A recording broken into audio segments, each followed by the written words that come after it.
I'm not trying to like delve into your backstory too hard if you're uncomfortable, but I'm assuming that comes from somewhere. Who hurt you? No, no one hurt me like specifically. Like Right. I feel like my childhood was actually very. I mean, it was everyone has things. Like Right. Things. divorced family and stuff like that, and a few other things. Family stuff, Mhm. but nothing too major. I always try to focus on the positive. So a lot of Okay. times, even in my works, for instance, I have kind of like an idyllic family in the sense that it's a full mom dad unit. They're supportive of their kid. They're not like bashing them and putting them in a cupboard or something like that. Right. But there are still conflicts that arise. Like there's a big money issue that happens in my story that um, one family member keeps from another, and then the issues with that and like, selling houses and stuff like that. And it's like, what, you need to say things like this. But I still wanted to make sure that there was always a support system for my main character to go back to, and to see a support family, because I feel like a lot of times, at least when I was a child, like I was saying before, when things were simpler, it just felt so easy, to have like your family unit, or maybe like going out to Mhm. just a movie, or my dad had us doing like home movies and stuff like that. Like we'll do sketches and stuff like that. That's Um, and I try to pull from those because I feel like Yes. a lot of times, for me, a lot of fiction that I was reading, there's just a lot of trauma, and sometimes trauma is great. I think you have to have that show up. That has an important place, but I also want to make sure that we're showing the good times, as Exactly. well, and that those good times do exist and specifically happen within Black family units. Mhm. So wanted to make sure that I highlighted that as well. I love that because I think, and you said it a little bit earlier, when you said your childhood wasn't bad. It wasn't bad. Okay, why can't we write more stories about that? Instead, I think the traditional publishing space specifically loves a good underdog story, but underdog for Black translates to struggle, everything struggle. So I love yeah, that you said that. Yeah, the and publishing that was a big industry loves, thing for me. yeah. Hmm. Yeah, yeah. I was just gonna say, the publishing industry loves issue books, which are Hmm. usually Black struggle books, struggle specifically about being Black. Hmm. And I love what you said, Antoine. I think even though like my book does deal with family trauma, it's like the danger of a single story, Yes. right? Even if all of these things, the traumatic experiences happen and happen fairly often, if that's the only thing children see Hmm. in books about people who look like them, they can even unconsciously absorb this narrative that this is the life they were meant to lead, this is normal. Even if none of those books say the trauma is their fault, it can just be like, you know Black people are somehow meant to go through pain Hmm. Hmm. more than other people. It can be something that you absorb even not knowing that you're absorbing it. And so I Exactly. love those stories about, cushy Black families. Right. One of my favorite themes I have seen in contemporary Black YA fantasy. If any of you guys have read, I've seen this in multiple books, but the first one that comes to mind is um, Elle's book, the like Black Alice in Wonderland one. Crap, what's Oh, it called? Blades So Blades for Black. Black. Blades of Black. Yes, Yes. it's just like what happens when you have like a Black magic girl who's supposed to save the day, but she has a Black mom.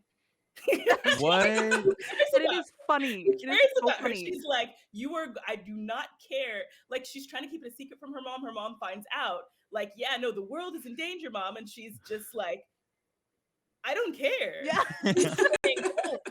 You're doing your homework. You're going to make sure you took the meat out of the freezer so Uh-huh. it's exhausted by the time I get Oh my home. goodness. Like, it's just like I love that dynamic. Like Hmm. just like the whole like Black people would survive in horror movies. Horror movies wouldn't happen because we wouldn't go Yeah.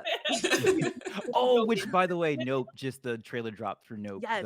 the new Jordan Peele, which Oh, is I love exactly that. You have that moment where she's like, "Nope, nope, Nope. nope, out of here with these aliens," or whatever it is. yeah, yeah, yeah. And I'm just like, and these Black kids in these books are still manage to go on their adventure, but that's like a Right. real obstacle is Hmm. their loving, practical Black parents who are never like, I understand that you are the only one who can do it, so go into this very dangerous Yeah. situation. They're like, someone else can do it. You deserve to Someone be a else. kid.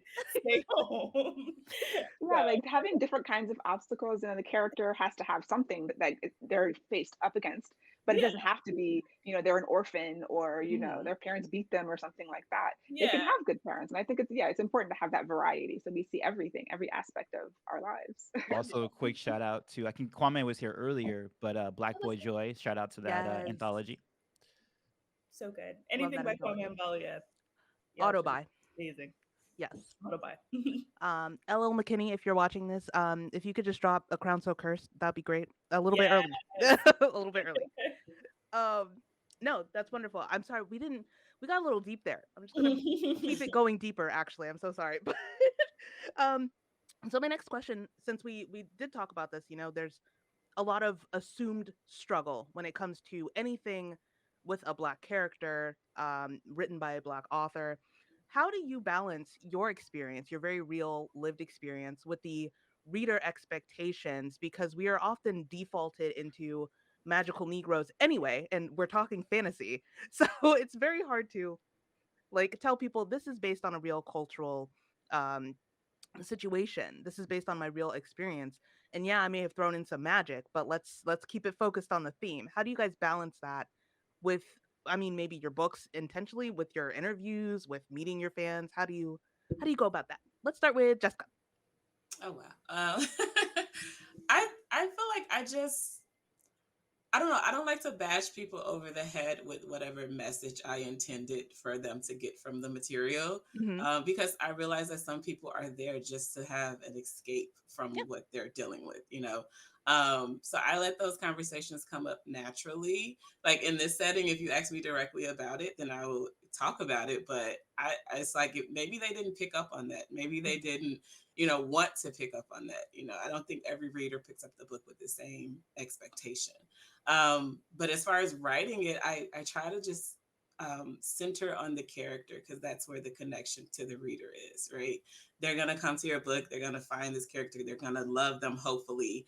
And then they'll pay attention to the world around them, right?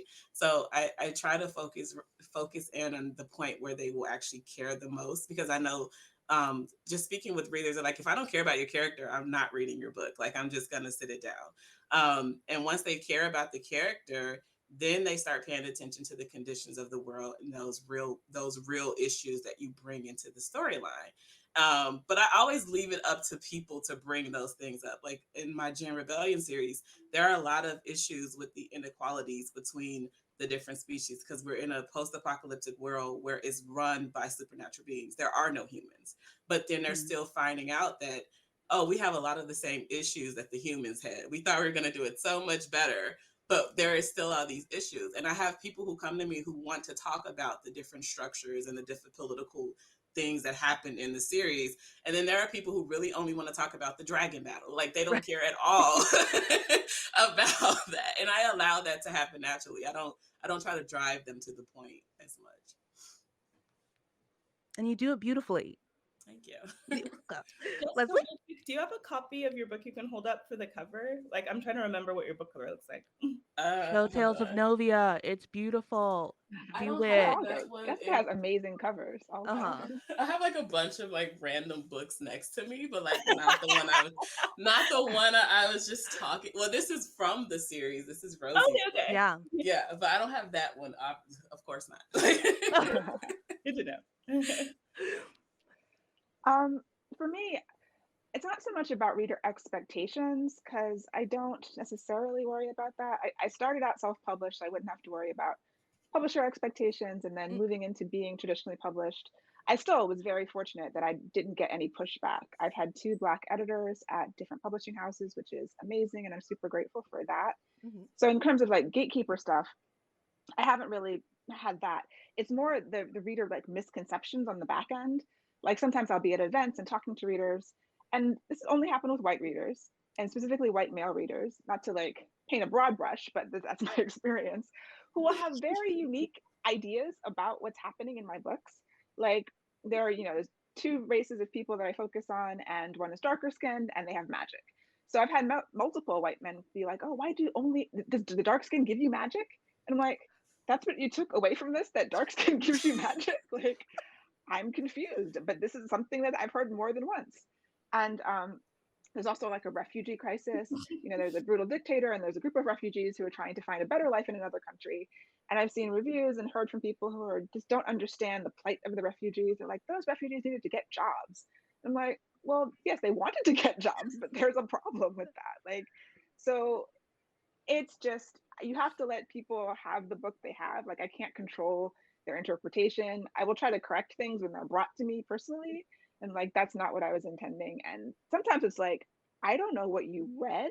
Mhm. Like, I really don't understand how you got that from what I wrote, but that's what you got. And we have to allow the book to live in the reader's mind after we finish writing it, and Mhm. that can be painful, especially when they're bringing, you know, such strange, you know, racialized expectations or interpretations to your work. Of course. And you know, I just kind of keep my head down and try to be as clear as possible in my storytelling. Enough other people understand that I don't feel like I was doing anything wrong. Like, obviously this is a thing they are coming to from their perspective that I cannot control. So I have to let go of the desire to control everything and to control my story and like be Mhm. like, no, that's not it. That you don't understand. But like, you have to let that go sometimes. Of course. And I'd love for, I'm going to try and make a mental note here, but I'd love if you would be comfortable, all of you, to talk about how you also have to navigate talking to your readers in a much different way than perhaps other authors have to. But I'm going to just hold on to that. So, Jordan, previous question. I kind of thought that was the previous question. Could you repeat the previous Oh, question? You said I'm going to talk about that later. I was like, I thought we were talking about that now. I mean, we could. Let's just go right into it. You have a Oh, huge like blockbuster book, right? How do you navigate talking to people who love it when maybe they're not coming at you with the right energy anyway? there are only a few things I'll correct. One of the Mhm. things I talked about on my last panel was actually my grandma's feedback. She was seeing all of this like Christian religious imagery, and it really spoke to her. And there Mhm. is some of that there because that's part of my faith background. It was never intentional. It's just like those things are going to influence, like the idea of a, you know, of redemption and of a self-sacrificial God that's going to, like, sacrifice itself Mhm. for people. Like, those things are not unique to Christianity, but like, part of the things that I grew up with. um I will only correct people when like their conclusion goes directly against some of the things that are important to me. Like, there are Mhm. some people who will assume that a character is a different race than they've obviously been coded as because their minds can't harmonize someone who is that race with the kind of Mhm. person they are. And, I hate even bringing this up, but it makes me so mad every time. On purpose, the most like masculine, like warrior, like romantic interest, just like really masculine, is coded as South Asian Mhm. because I've, South Asian people in my life, like I've heard the men talk about how often Western media desexualizes them or portrays them as like weak or whatever, just like it's like they're either not in media or they're like the IT nerd or something like that. And so I was just like, like I grew up with, not only knowing a lot of South Asian people, but with Bollywood movies where it's just like, the big romantic lead is Yeah, I was gonna say, like, there's some crazy. They have some crazy superhero type Marvel all stuff that they right. do on Yeah. their own. Like, and there's like what 2 billion, 3 billion people in India or something Oh, like that. exactly. Oh Exactly. yeah, like Mhm. Any kind they of are very cool. Like they well, know what's up. Like they know what's up. In like, India is a subcontinent. It's not even right. a subcontinent, it's But in the huge. They're States, gonna it's totally different. Yeah. every kind of person, all kinds of body types, all kinds of personalities. Like, and yet, because Sanjeet is immediately portrayed as this, like, he's definitely that trope of like the brooding romantic interest, and I'm so strong, but I'm soft inside. Like I know it's a trope. I don't care. I had so much fun writing it. And some people kept being surprised when I would describe Sanjeet as like, oh, like obviously coded South Asian. Like his name is Sanjeet. His realm of Derma is very clearly South Asian. His mom was Mhm. described as wearing a sari. Like you'd have to literally, really aggressively not be wanting to see him that way to not know how I intended him to be portrayed. And yet I still got those comments like, oh, I thought he was white, or I was just like, in what word? Like, there are so few Mhm. white people in this book period. Why would you assume? Like, just, and some people even thought he was black, which is fairer because of, the whole book. It's like, it's